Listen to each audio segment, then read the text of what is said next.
Hello everyone, hope you're all fine, doing well. I've just been making this little box here to counter some of the problems with electricity prices at the moment.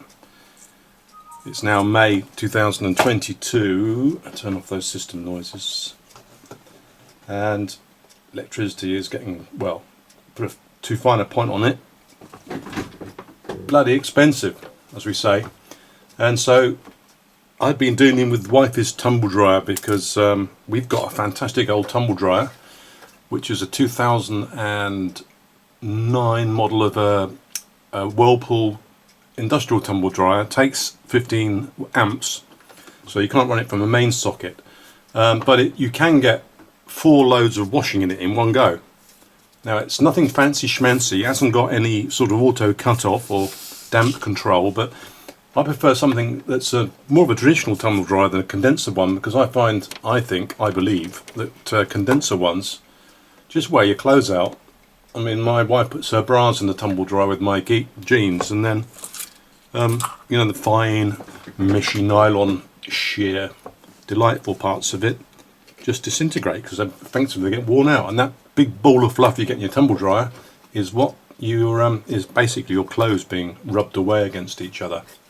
Bit of frottage going on in the tumble dryer. So I was going to show you some of this, what I've done with this, because we've got the overnight tariff. So at 12:30 to 4:30 at the moment, electricity is 8p a unit with the Octopus Energy Go tariff. You can charge your car on it as well if you've got an electric car, but we tend to use it for the tumble dryer and the house battery, which I'll show you about some other time. I just installed a 13 kilowatt house battery. Bloody marvellous thing. Anyway, let's just talk about this, because inside here are various modules which you can get online. I buy these from AliExpress, and if you've got a similar problem where you want to control some load or whatever to optimize the or minimize use of electricity, then this might be of use to you. Now, the problem with our tumble dryer is that it's a lovely old thing, built like well, a brick shithouse basically. The first thing you do when you take the panel off the back, there's a little envelope inside with a complete wiring diagram for the thing in there, and I kid you not, it's never gone wrong.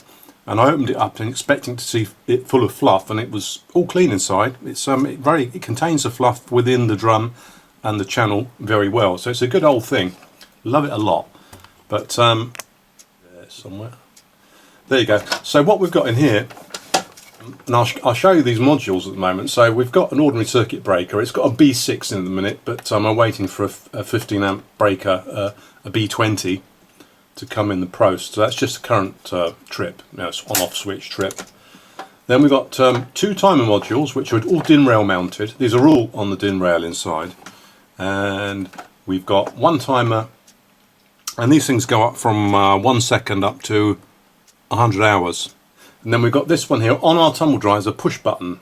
You have to press the button to start, and I thought about rigging up a solenoid or some doohickey to press the titty button to get it to go, because if you just set the timer where you want it, it's all mechanical, it's lovely.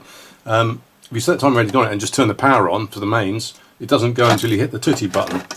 So what I've done is taken 2 wires out the back, and I've just got this timer here, which is set to 1 second, and when the power comes on, I'll show you there's a contactor inside. When the power comes on, it simulates pressing the button, the dryer starts. So I can auto start the dryer without wife being present.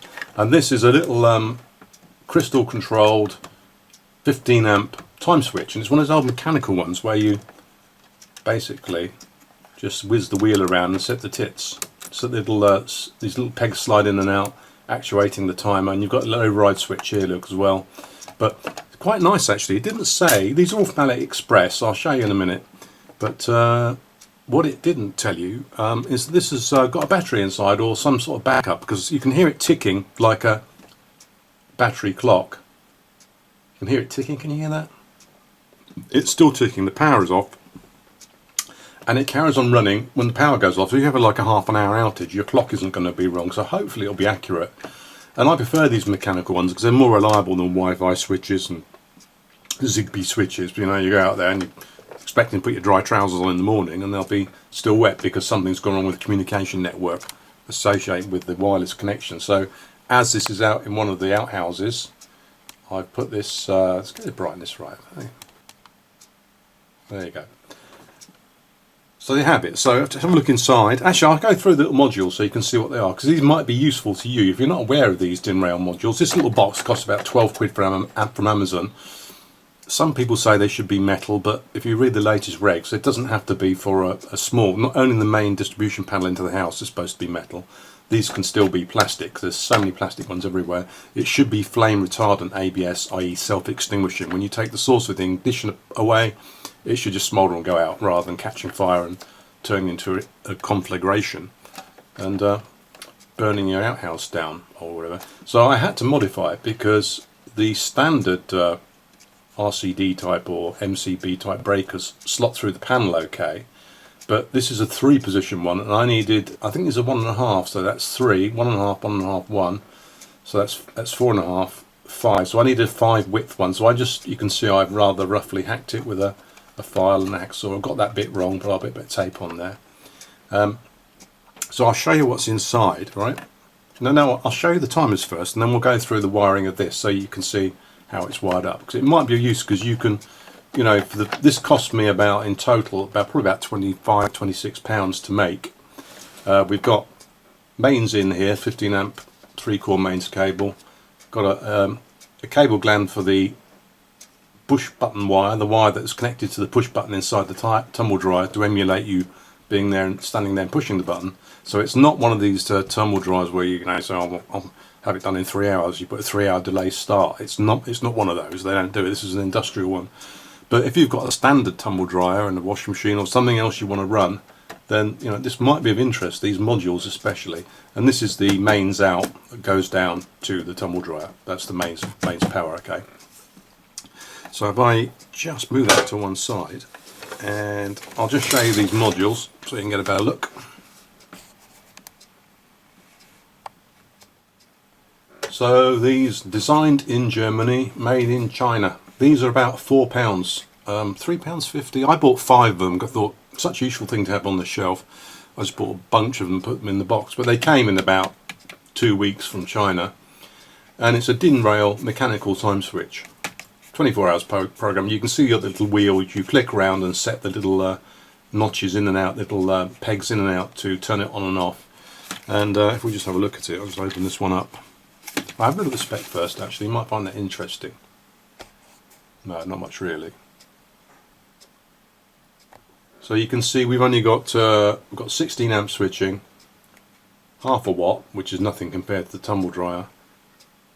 Power reserve is 100 hours, so the power can go off to 100 hours and it will still tick and click along. So it obviously got a lithium battery inside, and it's at 15 minutes, so they're basically clicked in 15-minute intervals, right? So if I can just get this open, so let's slice it. Get this open for you.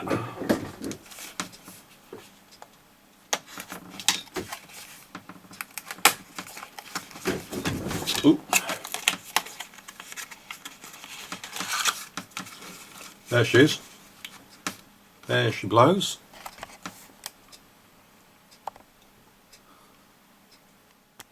So you can see the wheel, which you can just turn around. I showed you before, but I'll show you again if I get it open. You can see, and these pegs go in like these mechanical timers. So that one will be on from 8:45 to 9 o'clock. It doesn't quite line up. Actually, 8:45 to 9 o'clock, isn't it, in the evening? No, sorry, 9 o'clock, 2100 to 21:15. That's right. And then there's a little switch here. You can switch it on permanently. You can see it just lifts up that little lever, right? So 100-hour standby, and this one has only got one set of contacts, so it's a single pole switching contact. So there's no normally closed contacts on this, I'm sure, because here you've got live and neutral for the motor. So there and there is live and neutral for the timer itself, and here is the connections for the mains at 15 amps. So between those two is switch. When it's switched on, it's switched on. So that's the timer. So if you wanted it to come on at 12, half past midnight, you just set it up, and then day in, day out, it'll just turn the power on to that circuit so that you can make advantage or take advantage of your low power cheapo electricity. If you're a cheapskate like me, I don't like paying full price. Okay, so it's DIN rail mounting, so that's that. I haven't taken it apart because it's got one of these tamper-proof screws in there, but it's obviously got a lithium battery inside. And I thought for a £5, not bad at all, £5, 5 UK pounds. So if you want some, I've got some. Right, so that's the timer, and if we just look at the instructions, it's a Mechanazi Wisnazi DIN rail. I think that's not English, is it? Oh, that is Chinese. The Congolese is worse than usual. Interruptor horario meccanio DIN rail. No, that's not English either. There we are. DIN rail mechanical time switch. Don't drop it. Don't put it in direct sunlight. Don't put it near a heat source. Don't expose it. You know, all the usual stuff. Congratulations. Instructions, and it shows you live and neutral for this thing, and then the switchable low goes on there to neutral, live to neutral, yeah. And you can freeze frame and read that, but you know, you don't need to be a brain scientist to work it out. So useful little timer that will go into a cheap DIN rail to wire up your own time switch to switch things in if you've got economy, or even you want to put an outside light on, but a nice little thing actually, quite good. Right, so that's that module. Now, the other module, which is here somewhere, what's someone done with that? I had another one in the box, there it is. This is the timer, the multi-function timer, and I'll just show you what it looks like. You can imagine, you've got normally closed and normally open contacts. And so the normally open contacts close when the time expires. And I'll show you it working in a moment. Right. So there you go, you've got your dials. The on light comes on when the power's on. This flashes when it's timing. So on the normally closed contacts, you put the mains in, you switch on the power to the timer, and then it'll start flashing. And then when the time expires, which you can see, this is the range here. This is the actual time steps. So at the moment, if I set it to there, set it to 2, and set this to B, that would be 20 seconds. All right, so it's 10-second intervals on this up here. So it's quite good, and it flashes. And then the normally closed contacts, when the timer expires, the flash it will open the normally closed contacts, and they will stay open until you remove the power. Now, the only thing I didn't notice about this when I bought it, which is worthy of note, is that it you can see that there, it says 24 volts AC DC, so the timer section of this is powered by a DC or AC 24 volt supply, which was annoying because I thought it was going to be mains, but in some respects I think it will make it more reliable, because all those cheap power droppers, you know, little power supply built in here, would be the big risk to this, to be for the reliability. That's where all the cheap capacitors blow up usually, when you've got the high voltages going in, because the Chinese capacitors don't like rated voltages. And you can see there's contacts and switching. It's got the China export mark on it, so it's bound to be good. 1 second to 100 hours. 100 hours? F is 100 hours, right? Oh, I see. So F is a full range. So it's 10 seconds. That's the full range when you're on F. Okay, I've got you. It's not 100 hours intervals. That's right. So yeah, up to 100 hours, which is quite adequate for most things. Half a week, just under half a week. Yeah. So 24 volts, and there's the contacts there, and it's this one is only rated. You'll notice this. 5 amp resistive load, so you can't switch your tumble dryer with this. You can only switch something else, i.e. a 5 amp load, so you can do it on your lighting circuit. So we're going to need a contactor. So if I switch to the box, you've seen what's inside, and if I just switch to the box, I'll show you what I've done.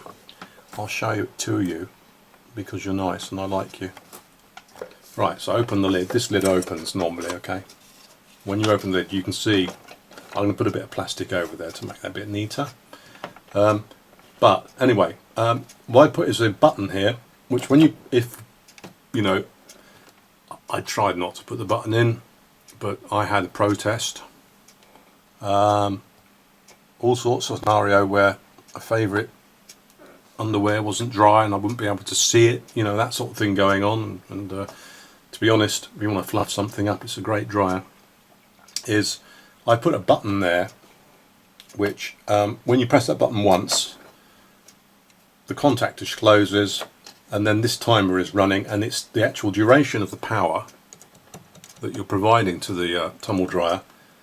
It auto start properly is set by this. So I thought I would set it to something like 45 minutes and tell her it's an hour and a half, because they always turn the timer way above where it needs to be. And you're drying your clothes in a tumble dryer in an outhouse or somewhere to absolutely crispy wearable dries it's very time consuming. And it's okay when the humidity outside is 50, 60, 70%, but if you've got a damp overcast day in the middle of winter and the humidity is like 95%, it takes a long time to actually dry it, to use so much energy.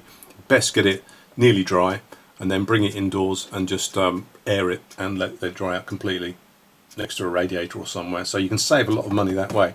So press that button, the thing switches on, and then the time dryer will start, and then got whatever we decide to set on here, probably 45 minutes, which is enough for most clothes, okay? And if necessary, you can go out and press it again.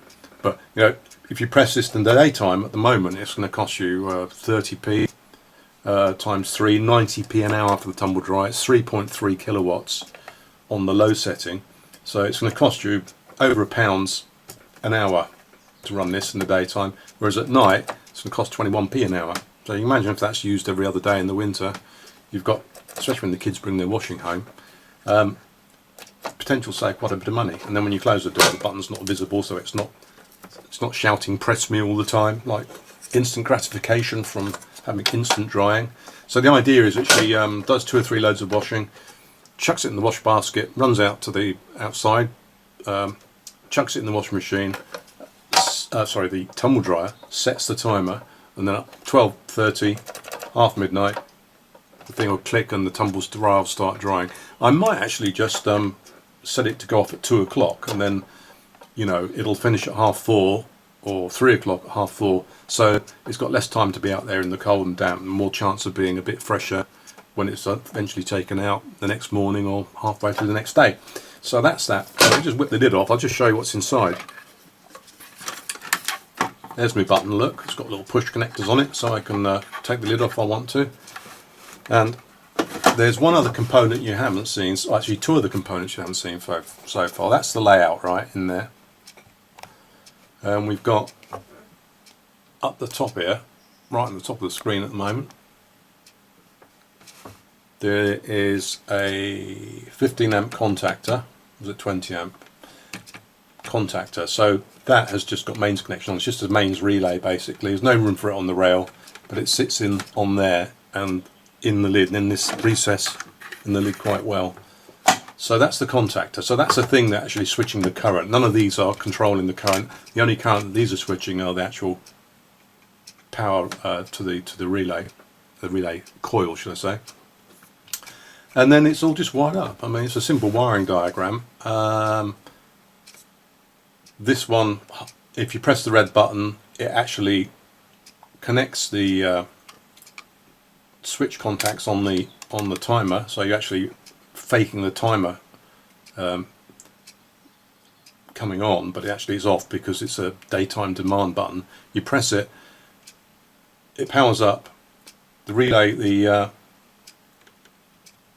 contactor closes, and this then powers up this small transformer down here. I needed a supply, and I didn't have a 24 volt one actually, but I've tried this and used it. So I used one of these. It's a little potted, very high reliability, 12 volt 606, but you can bridge the windings to make 12 volts AC, 0.75 VA, not very much, and it's by Block. I mean, it's a German product. They're very high quality. I've used them a lot, and these are intended to be mounted on a PCB.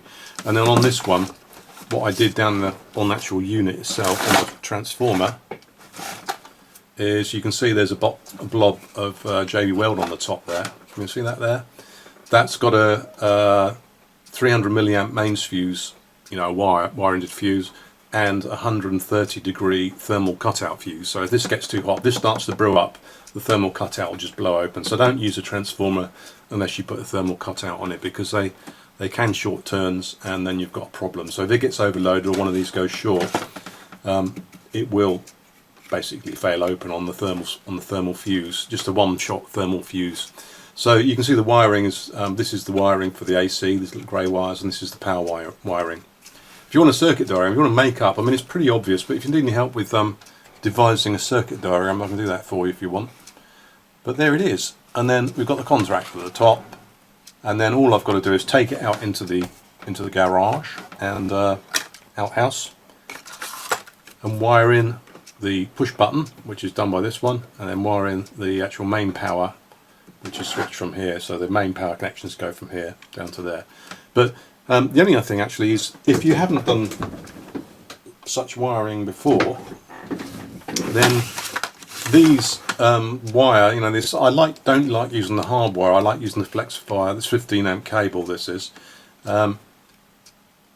What I've done is to use these ferrules which clamp over the top, and you compress them, because, you know, putting sort of stranded wire, it's easier to wire it up because it's not so stiff.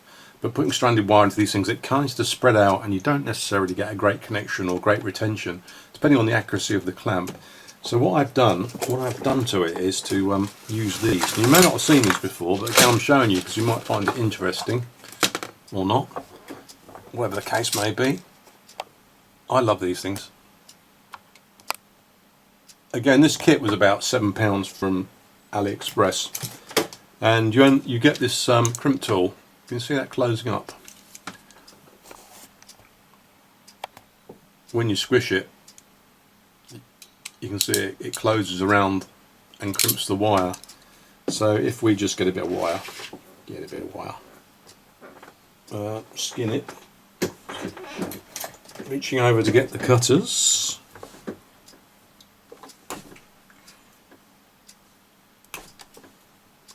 What you do is you find the most convenient size. I'm thinking this one at the moment, and you just let's get rid of that for me. But you've got all sizes. Look, you've got up to giant ones, all the way down to teeny ones for whatever. But you get loads of them. I've used all the. Had a project and I've used all the most of the. What colour were they? They were black. But you've got different sizes and lots of them, so they're not expensive. Probably less than a penny each, I would think. And yeah, you just poke it into there, give it a bit of a poke,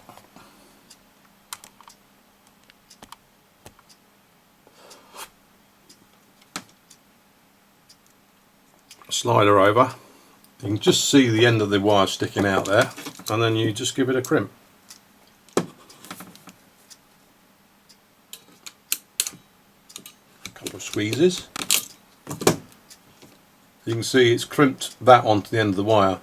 Perhaps I could have used a smaller one than the blue one, but then when you tighten the terminal block onto it, this is quite soft but conductive, and it squashes in there and creates a tube to hold the wire in, and it's nice and neat as well, so you don't have bits of, you know, strands of wire and stuff sticking out all over the place.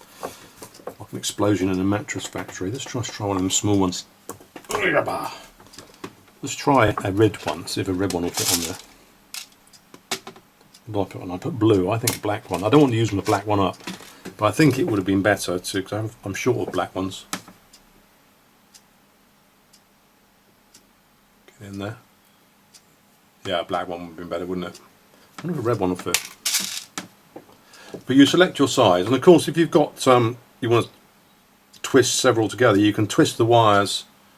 Yeah, the red one would have done. I'll crimp that for you and see what it looks like.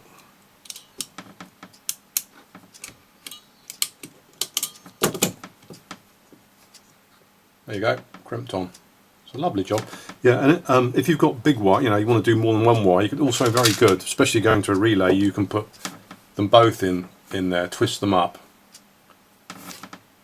and then crimp them both together. So it's very good for holding wires together when you want to put, for example, in this setup, we've got a bunch of wires in some of them. I think you can see there's 2 wires in that one, 3 wires in that one. No current going in any of these because they're all just a switching circuit. The only current that's really flowing in here is through the relay. So there you have it. Okay, so the lights are off so you can see what's going on. If I just turn the timer, the power is on, contact is off, turn this until the power comes on. You'll see this one flash momentarily. It's set to 4 seconds and then it will actuate. That's the push button. Normally that would be set to 1 second. And this one's still going because it's set to 50 seconds, okay? So if I turn the timer off now, timer is off, you can see it's still running and it's set to 50 seconds. So after 50 seconds the whole thing will switch off. This will normally be set to about an hour to run, well, for whatever you want the unit to run for when the button is pressed. And I'll just demonstrate the pressing of the button in a moment when this switches off. Talk amongst yourselves.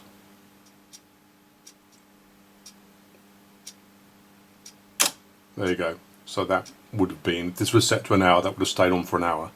And so if it's not the timer and I just press the red button in the base, in the lid, this will be the 1 hour mode. So press the button, we get the start pulse again. And then it will continue to run and switch off when this timer, until this timer expires, in which case the whole thing will switch off again for the demand button, the boost button I suppose you'd call it. But that's how it works, that's the thing actually working. So there you have it, a switch box with some interesting timing components available from AliExpress at very reasonable costs. I hope you found it interesting. If you did, then leave me a like down on the titty button, press the subscribe button and leave me a like because I like likes and it rewards me for my effort. So there you go, that's the timer switch box that I've just made. Thanks for watching.